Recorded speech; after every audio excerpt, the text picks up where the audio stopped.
Please everyone stand for the bride. Defender behind her.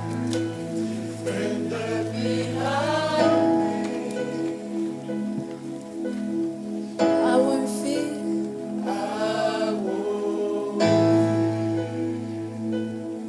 I'm filled with anointing.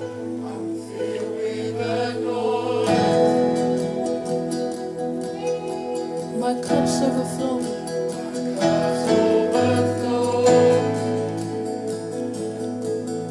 No weapon can harm me.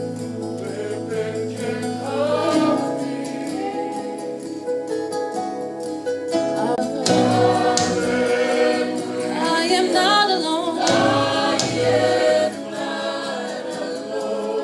Hey, well, he's my comfort. And he always hold me close. He always guides me. He always guides me. Ooh, through mountains and valleys. Mountains and valleys. His joy is refreshing. His joy is refreshing.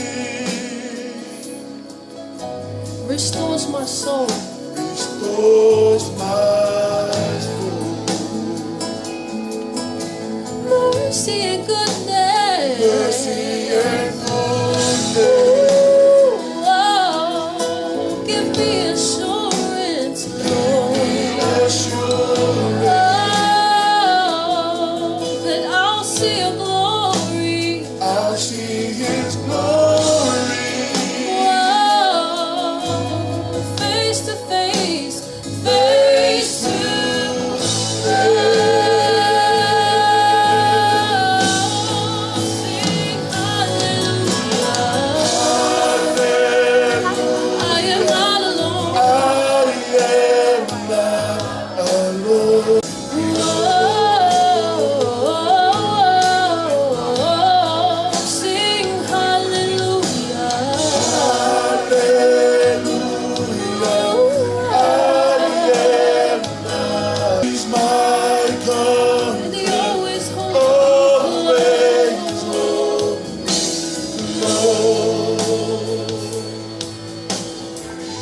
Everybody say, your spirit.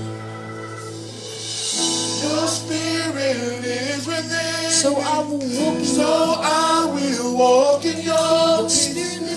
Your spirit is within. My victory.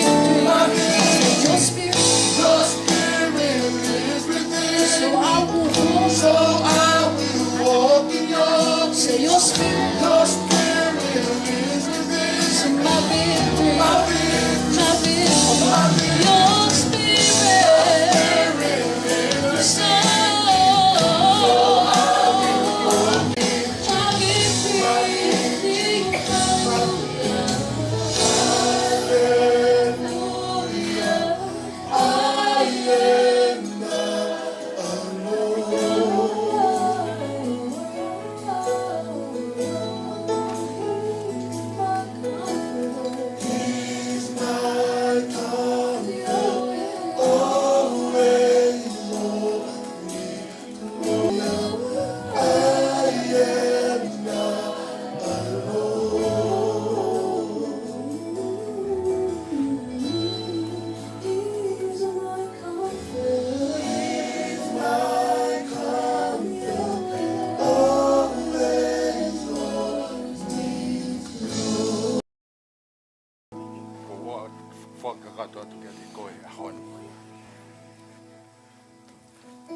Koe wholo himi, e ka mā koua koe ni. Koe tolu nge au anongo wholo mā taha o himi, tolu ono taha. E ke tau apasia mua, e koe potu tapu eni. Oku I heni ai o tua he eiki o universi. Oku tau ki ai alangi o kune pou mo mamani.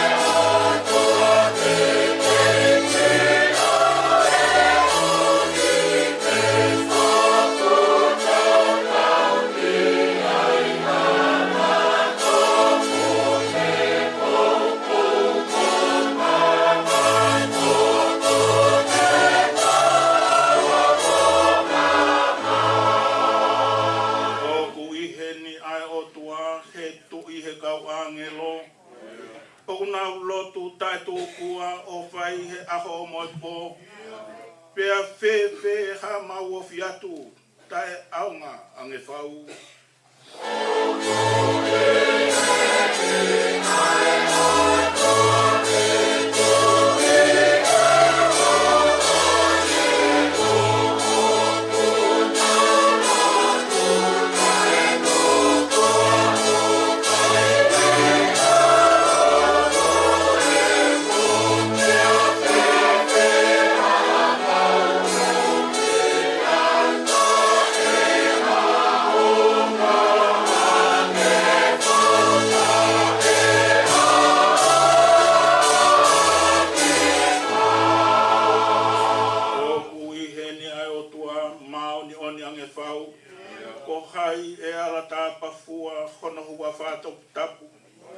E tari e mau whilau lau, neongo e mau tae tau.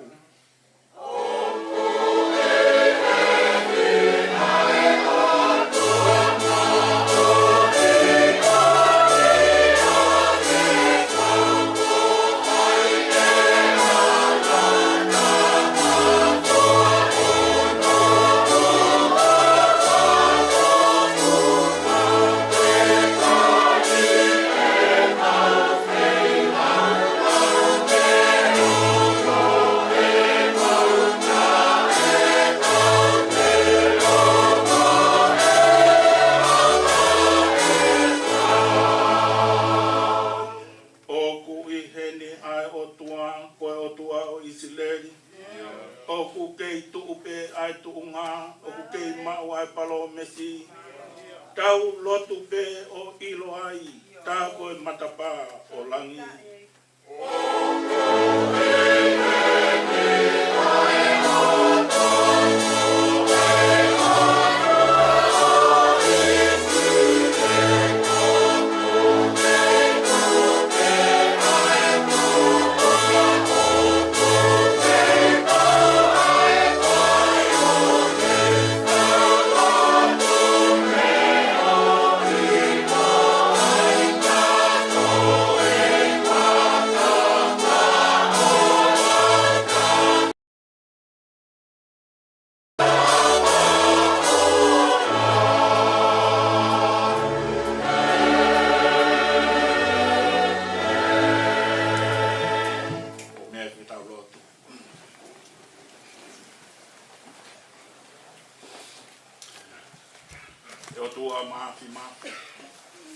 Maukau, watahape moe, same, o maukiwai, e whakamooni, e ao mao ni oni o e awhiona.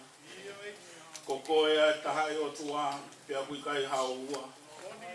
Ka tuku ai awhiona, o kuikai hato e whakamuui, e mau e whahinga o e tangata. Ko koe ai pe, nā ke ihe ka mata anga te ke tangpo ai universi. Moi mama o kui ai. Ko koe ia, o kui kai hao ka mata ang, pia kui kai hao ngata ang. Te koe arifa, pia moi ome. O kutai liua aho afio. Te utatau ai pe afiona he ane afi. Tatau ai pe aho ni. Pea tatau ai pe. O au ke pa ngalo taini. Ma unu mai o au he hoa koe. Kau kumau kilo. Kau whataka moe puna ke he whakamooni. Koe o tua maoni oni ai afiona. Ke nā ke wholofola ki ho kakai. Ke mou maoni oni. E kou maoni oni au sihoba ko mou o tua. O tua wikai ke mau kilo. Ko wheha pote mau tuk mi ai. Ke ala whakawhea ngai ki ho afio. Kai whakawhetai ho mau lau maari. Neongo. Nai au hui. Hia hi koe whahinga o tangata. Ko hui koe angahala. Pea huu ki he mate pea moe auha. Kana e whakamooni e afiona. Ai hau aka moe maoni oni ho o whaa. Nā ke turi mui mai ki a te mau tolu. Pea whaingo fuangi ki ho afio. Ke whaki ho alo ke whilau lau he funga kolesi. E lava ke mau whainga maari o hatangata. Ke toi awa matapā o e whakamore more. Kai ohi ki mau tolu ki he tata. O sisu kalaisi. Ke mau koko koe whanau ai afiona. Matunga e mau nunu mai he hoa koe ni. O mau rea apata mai ke te koe. Koe hui ko alo ko sisu kalaisi. Koe au ne afio ko mau loto. E ke o mau hangat ke te koe he hoa koe ni. O mau whawhetai ki ho afio. Te ko koe ai pe ai o tua o whakatupu. Paneo ai masani o universi. O he mani i orunga. O mamani laloni pia behe ki lalo whanua. Kana i kehe ange pe ho whinangaro ke whahinga o tangata. Ke ngāhia i he tatau pia mo i misi o afiona. Ke mau koko ki ho afio. I he anga pia mo i lau.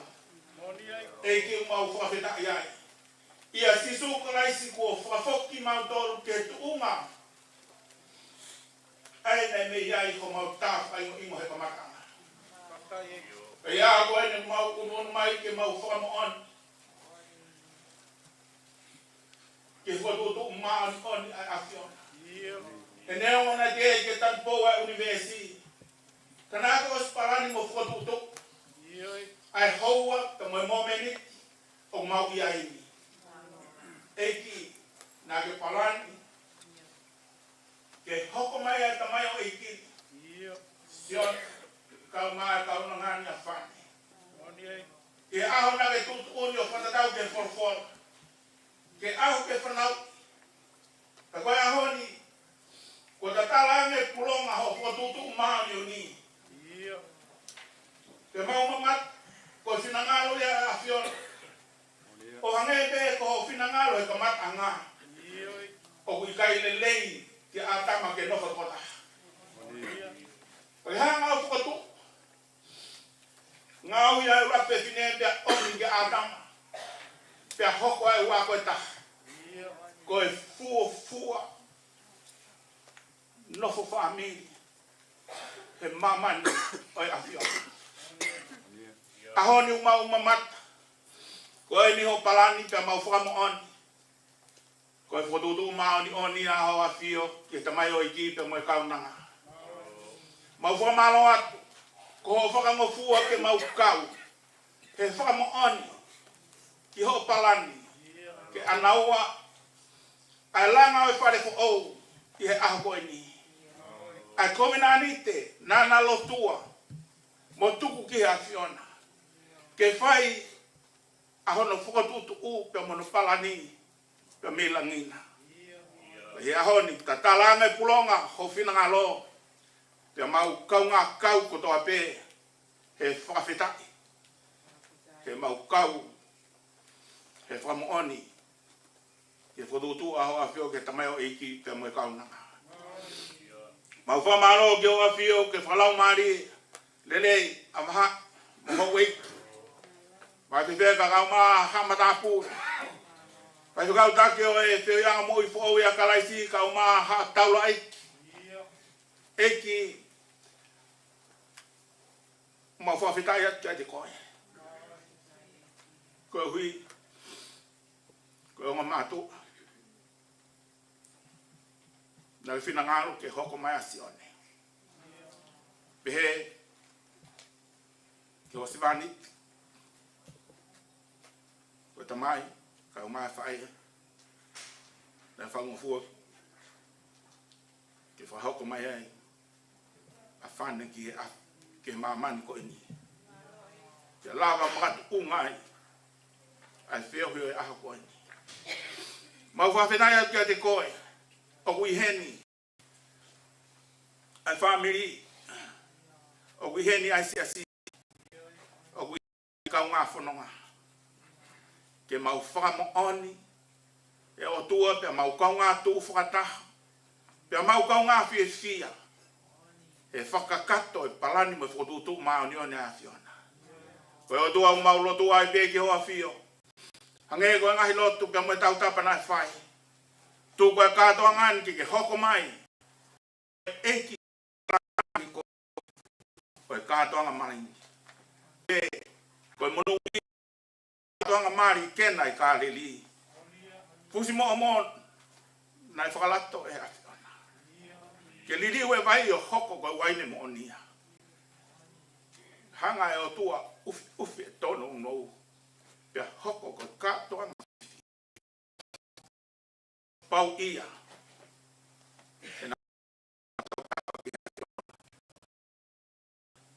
Koe mau heni. Fora. Ko ke teu I ono lau mari e ke whai aki.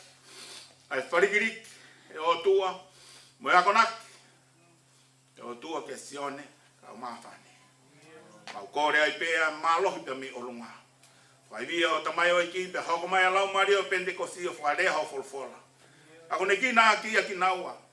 Eki ka tuke hoko ia koe whakalotolahi ki a te mau tolu. O tua. Mātua tau I whanau mo kaunga pirikimi ko toa pe. Eki ke mau mau ko toa pe ho mau whekau he ahone. E na kai ke hui noa ki mau tolu ki mau heni. O ku iai pe ho whekau whafoi tuitui. Kia te mau tolo e o tua. Whekau aku mo mea koe nofo mari. Eki koe mau lotu ia. Kia au. Ai whamalu manu. Ai tataki. Ai whakakato.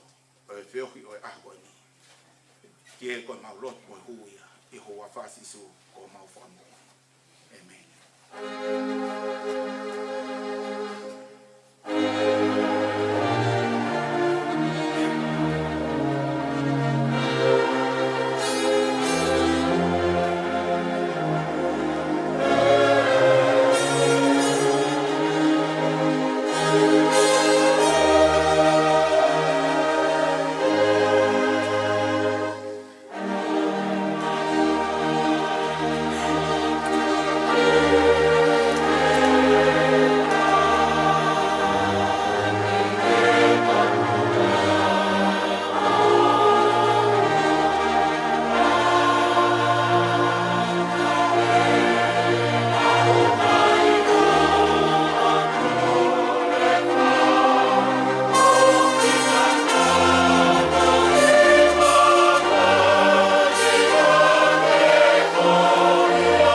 uno aquí, la watuia, mole soni no wa, ho watuia, Fane Ketu'u SIONE.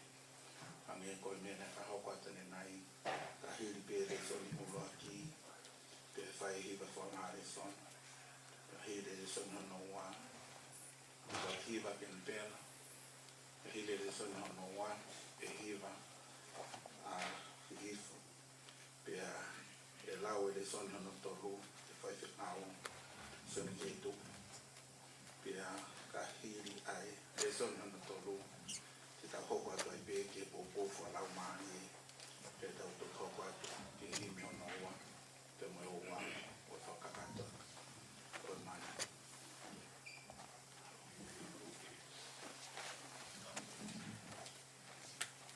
Koe ula koe soni e lama.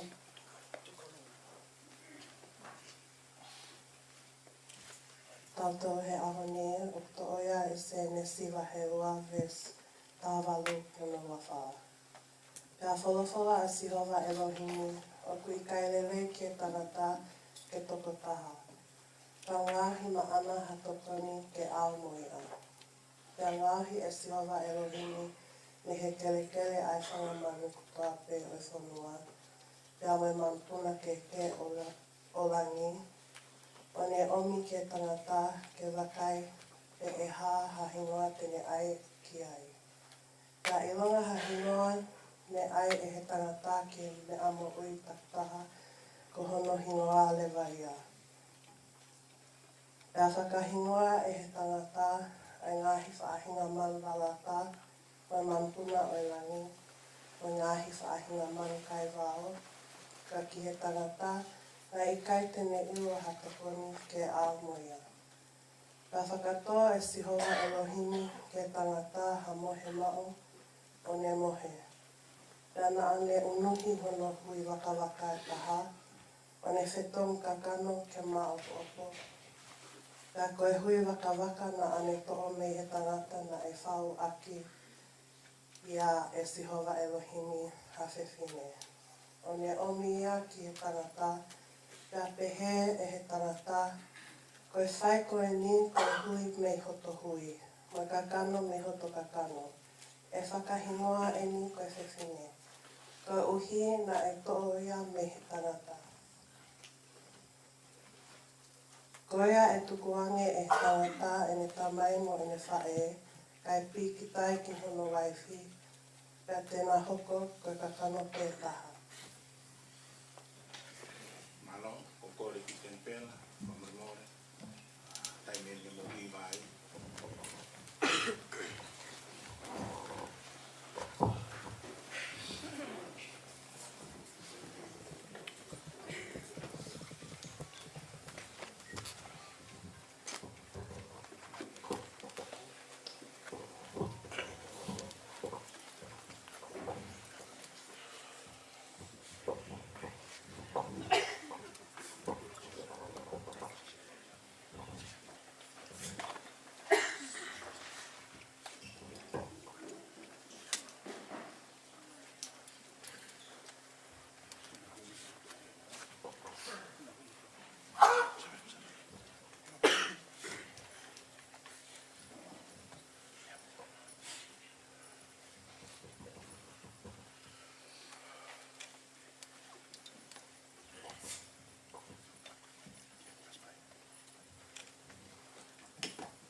just wanna speak the name of Jesus over every heart and every mind. 'Cause I know there is peace within your presence.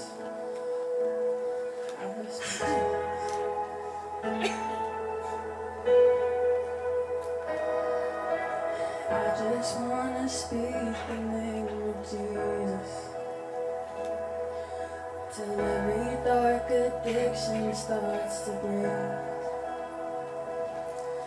Declaring there is hope and there is freedom.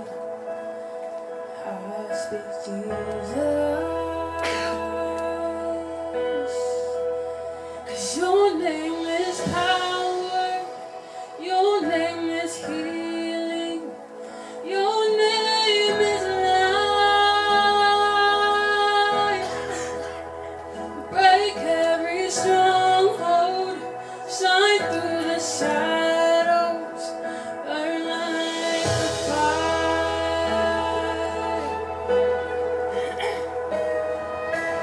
I just wanna speak the name of Jesus over fear and all anxiety.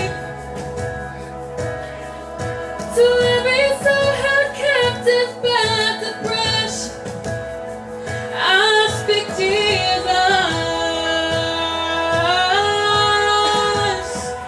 Your name is power, your name is healing, your name is life. Break every stronghold, shine through the shadows, burn like a fire. 'Cause your name is power, your name is power, your name is healing, your name is life. Break every stronghold, break every stronghold, shine through the shadows, burn like a fire.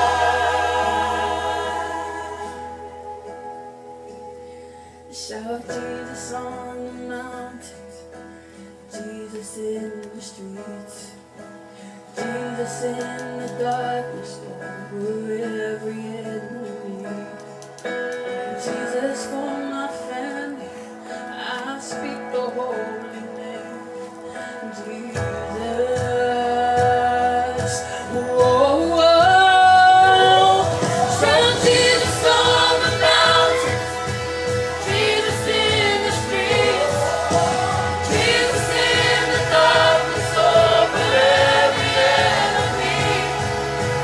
Jesus for my family, I speak the holy name, Jesus. 'Cause your name is power,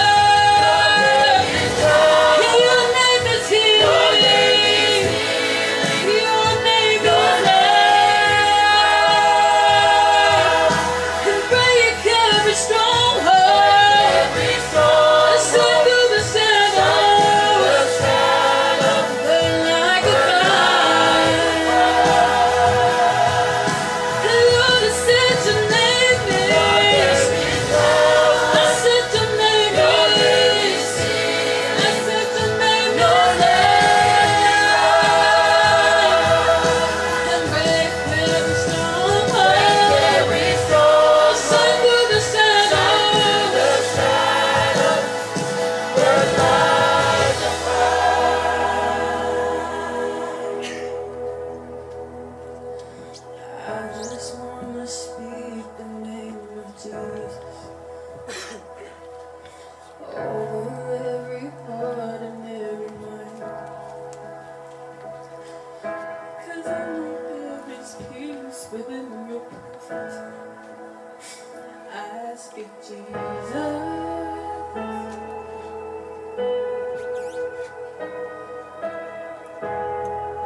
Ko le sori mana ua te ulau mak tau tolu. Toi me toi a SIONE. Wahe ua. Roke vesi i ono tātaha. Ai au pēne ono wharea. I ono tolu e aho. Na whai hata ane i ke nani o kāriri.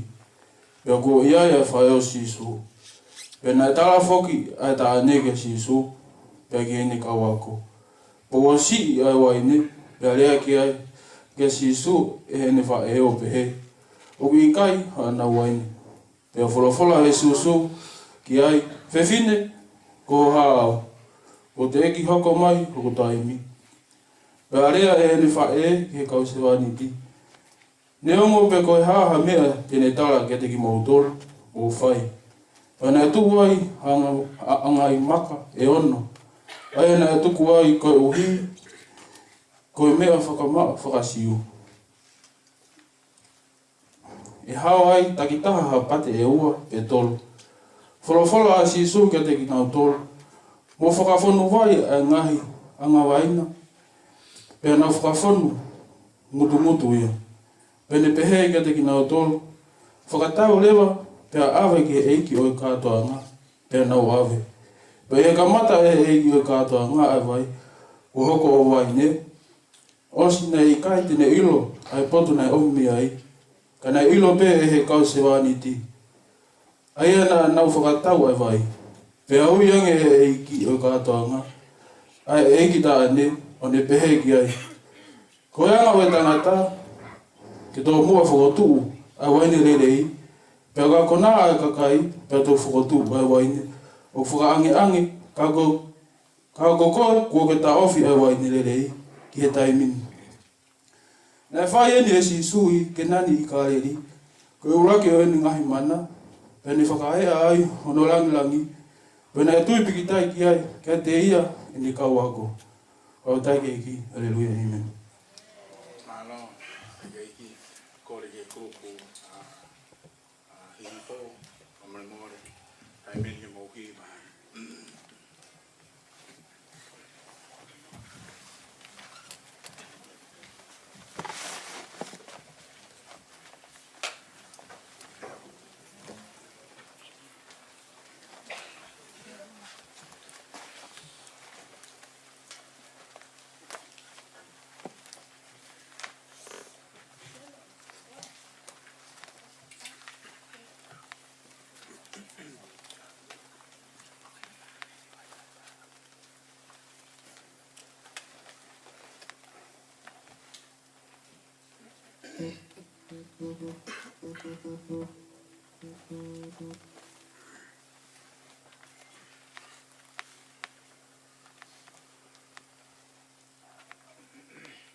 Son no tol lama na tol yo mai hon o ia la printo mai ta tolu e la wa tu ka ne ves u aki ki no malu io ka ufaha tu ha hala u funga di hake leo mo te ulawa ke rea ake nga hirea ai kakai io mo nga hirea ai ka angelo ka aku ikai ia te au ai ofa ko me ape ko hoko ki ai ko hauka mea o moau e ko hasimpare tatanga pe neongo te ulava ai malanga palofsai neongo te u a usia ai ngahi misteri ko toa pe mai whahinga i lololoto ko toa pe io te neongo te u osiki a tui o ulava ai ke uhiki mo unga ka oku ikai ia te au ai ofa koe me anoa pe au te neongo te u tufo tufa e ku koloa kotoa te neongo te uri aki hoku sino ke lava e ku pore pore ka oku ikai ia te au ai ofa oku ikai hano aunga kia te au ko ofa kuneanga moko moko moanga lelei ko ofa o ku ikai tene meheka o ku ikai tene fai pe ke ongoa o ku ikai tene whakafuo lahi o ku ikai tene fai tau o ku ikai tene kumi ene lerei a ana o ku ikai tene whakaita o ku ikai tene lau ai kovi o ku ikai tene fia i he tae totonu ka o ku ne kau ngā fia moe mooni. O kune ukuma i he mea kotoa pe, o kune tui i he mea kotoa pe, o kune amanaki i he mea kotoa pe, o kune kātaki i he mea kotoa pe. Ko ofa, o ku ikai ka anga ia, iha taimi. Ka neongo koe malanga palofisai, ka e hoko peia tai aunga. Neongo koe whai aki ai ngāhi rea, ka e whai pe o tuku ia. Neongo koe ilololoto, ka e hoko pe o tae aunga. Koe ngatanga ia, koe le sonhono tolu, mata tolu e hoa koe ia.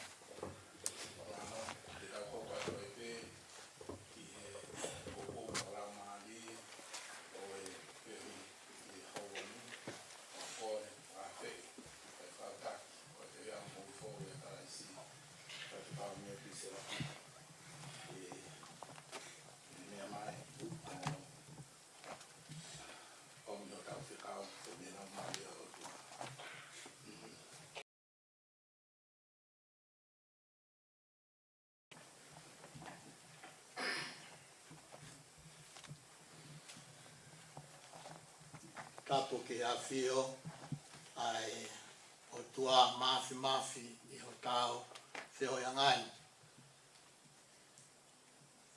Tapo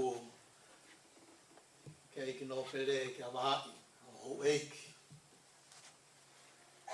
Tapo ke a tuila moama tapure. Tapo ki e tātaiki whawkautaki. Ki whio ianga koe i mui whau ia kala i se mai ngā steria. Tapo ke whatapu. Ke ngai tūnga kotoa pe o ke urumotua. Tapo atu ke o mo whamiri, mo kumutoa kotoa pe, whi whatapu mawahe. Kia SIONE, pia mo whaika. Pia whakawhei, mo tau tolu kotoa pe. Na tolu kunau, wholau mai, ta me o tumuri, ne whai ai e na whai tutu oni, o na whelo toi ki ai. ke whakahoko ki naua i e nofo mari ke he whao family fo o ai au tau ia i a honi. Trongate a tau Fane Ketu'u po pe au i a SIONE pe a mo Fane. Ko hi ko naua na whakawhi i au ke urere mai o whai e na aki pou e a honi. Ko ia whamore more pe e ki noho pere pe mo ki moutou ka pai. Hātu hahala o ku fungani hake. Pe a mo e vesi walu ape. Ko ofa o ki kai ke kaanga e hataini. Kai ha ki ka veinga SIONE pe a mo Fane. E whai ki ai pou ko e me ko e whakaafe mo oi family fo ou ai hala o ku fungani hake. Ko e hala, ko e whetu utaki anga. Ko e me aia o ku whai ai whelala vei ai whetu utaki o ku whakawhei.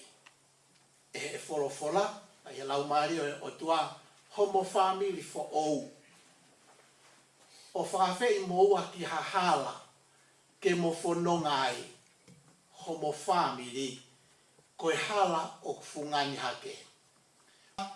Ka koe toko tā koe o i kai ke fōu i he hala o fōu i he whanonga he hala koe ia. I kai. Ko e hala koe o talamai e